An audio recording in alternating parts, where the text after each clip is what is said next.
will take you through Shakespeare's Sonnet 29.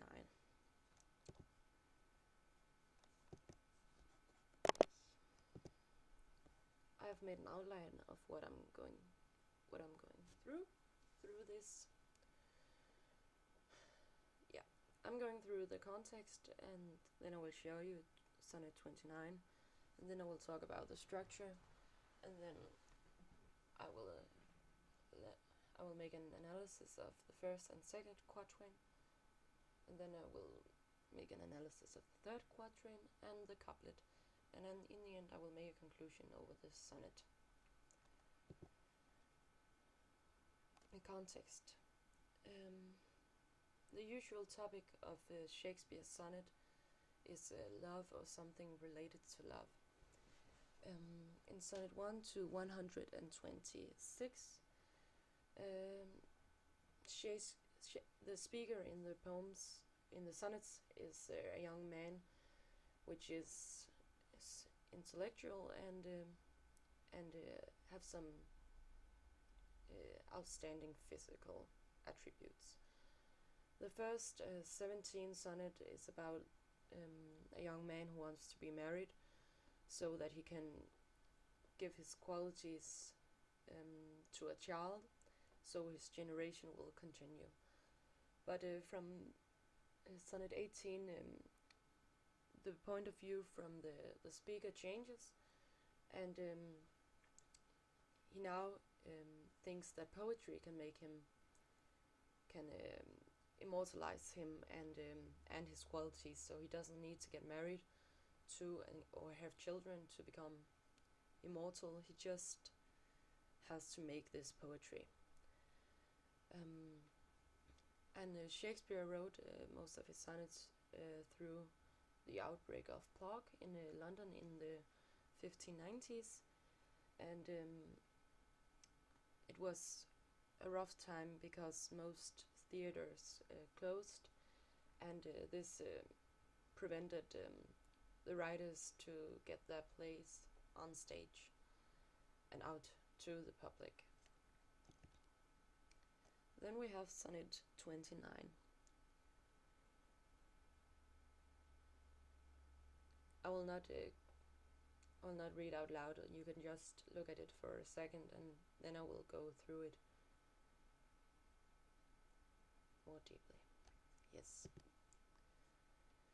The structure of the poem is 14 lines, which is characteristic for the Shakespearean sonnets, or the English sonnet, which is also called, and it has the rhyme scheme A B A B C D C D E F E F and G G, and the sonnet is built over three quatrains and one couplet, and it can be separated into an octave and a sestet as well. This is the first and the second quatrain, and also the octave. You can see the rhyme scheme, which I have colored, where it rhymes. You can see eyes and cries and state and fate and hope and scope. And then we have possessed and least, which doesn't rhyme. And this could say that there is some kind of breaking point in the state of mind of the speaker. But I will go more deeply in that later. In the first quatrain, the speaker speaks about how lonely he feels, and even heaven can't help him, and he's just left with his tragic fate. Where in the second quatrain, he's wishing to be another man. He wants to be a man with friends and wealth and skills and freedom, and the thing he used to enjoy now doesn't amuse him. So the octave is basically about depression and the low status the speaker is in, and he's feeling this. It's about this hopelessness, and it's starting with this when statement where he is state of mind is depressed, and as said before, and the first state you can say is referring to the speaker's condition, and he's talking about his fate, and he's crying, and his eyes are crying. So this says something about the state of mind of the speaker. Yes.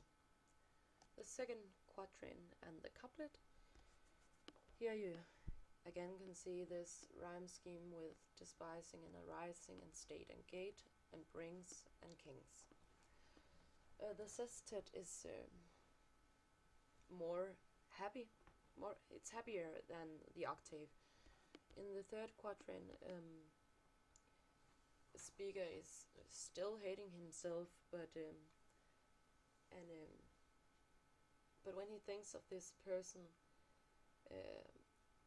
he becomes happy in some sort of way. It's he even hears these holy songs when he's thinking about this person. And in the couplet, he's thinking about this love, and when he thinks of his loved one, he wouldn't even trade his life with kings, because then it gets meaning, because of the love to another person is so strong that he can forget about not being wealthy and feeling lonely. It makes him happy. Yes, and the sestet is also said by this yet, which is saying that it creates this happier image, or that something is going to change.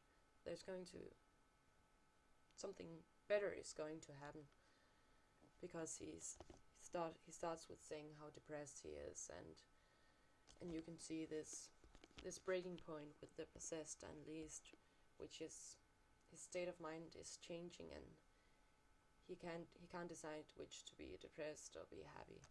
And then we get over to this yet, which is like saying, oh well, things are bad, but when I got this person, I'm okay.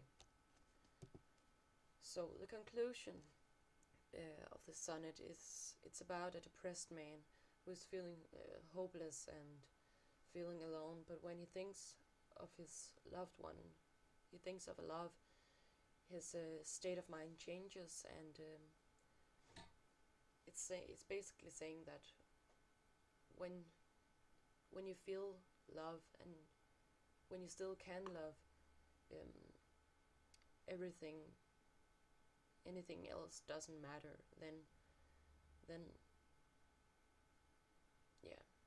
Then he becomes happy, and love can conquer all in some way.